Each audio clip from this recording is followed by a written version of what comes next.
Évangile selon Matthieu, chapitre 22.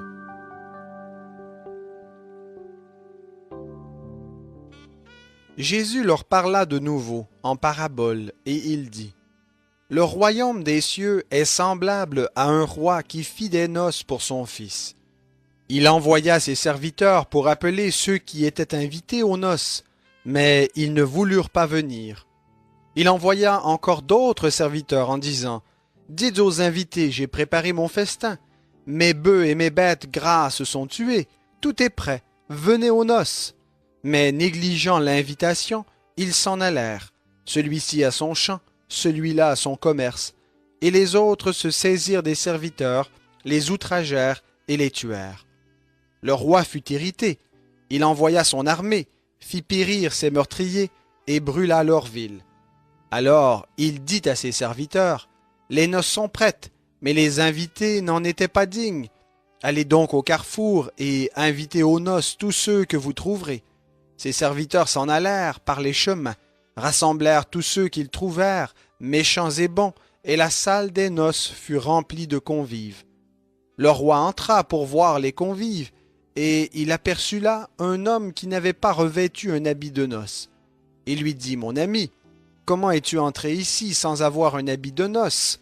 Cet homme resta la bouche fermée. Alors le roi dit aux serviteurs : Liez-lui les pieds et les mains, et jetez-le dans les ténèbres du dehors, où il y aura des pleurs et des grincements de dents, car il y a beaucoup d'appelés, mais peu d'élus. Alors les pharisiens allèrent se consulter sur les moyens de prendre Jésus au piège de ses propres paroles. Ils envoyèrent auprès de lui leurs disciples, avec les Hérodiens. « Maître, lui dirent-ils, nous savons que tu es véridique et que tu enseignes la voie de Dieu en toute vérité sans redouter personne, car tu ne regardes pas à l'apparence des hommes. Dis-nous donc ce que tu en penses. Est-il permis ou non de payer le tribut à César ? » Mais comme Jésus, qui connaissait leur malice, répondit : « Pourquoi me mettez-vous à l'épreuve, hypocrite ? Montrez-moi la monnaie avec laquelle on paie le tribut. » Et ils lui présentèrent un denier. Il leur demanda : « De qui sont cette effigie et cette inscription ? » « De César, lui répondirent-ils. Alors, leur dit-il, rendez donc à César ce qui est à César, et à Dieu ce qui est à Dieu. Étonnés de ce qu'ils entendaient, ils le quittèrent et s'en allèrent. Le même jour, les Sadducéens, qui disent qu'il n'y a pas de résurrection, s'approchèrent de Jésus et lui posèrent cette question. « Maître, Moïse a dit, si quelqu'un meurt sans enfant, son frère épousera la veuve et suscitera une descendance à son frère. Or, il y avait parmi nous 7 frères. Le premier se maria et mourut.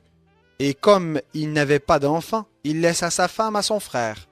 Il en fut de même du deuxième, puis du troisième, jusqu'au 7e. Après eux tous, la femme mourut. À la résurrection, duquel des 7 frères sera-t-elle donc la femme ? Car tous l'ont eue. Jésus leur répondit : Vous êtes dans l'erreur, parce que vous ne comprenez ni les Écritures ni la puissance de Dieu. Car à la résurrection, les hommes ne prendront pas de femmes, ni les femmes de mari, mais ils seront comme les anges de Dieu dans le ciel. Pour ce qui est de la résurrection des morts, n'avez-vous pas lu ce que Dieu vous a dit ? Moi, je suis le Dieu d'Abraham, le Dieu d'Isaac et le Dieu de Jacob. Dieu n'est pas le Dieu des morts, mais des vivants. » Les foules qui écoutaient furent frappées de l'enseignement de Jésus.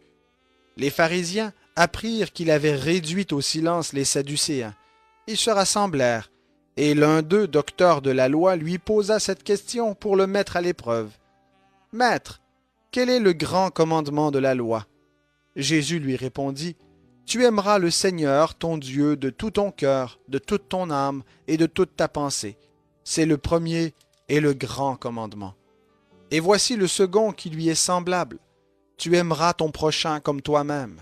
De ces 2 commandements dépendent toute la loi et les prophètes. » Comme les pharisiens étaient assemblés, Jésus leur posa cette question. « Que pensez-vous du Christ ? De qui est-il le fils ? » Ils lui répondirent : « De David. » Et Jésus leur dit : « Comment donc David, animé par l'Esprit, l'appelle-t-il Seigneur lorsqu'il dit : Le Seigneur a dit à mon Seigneur, assieds-toi à ma droite, jusqu'à ce que je mette tes ennemis sous tes pieds. Si donc David l'appelle Seigneur, comment est-il son fils? Nul ne put lui répondre un mot. Et depuis ce jour, personne n'osa plus lui poser de questions.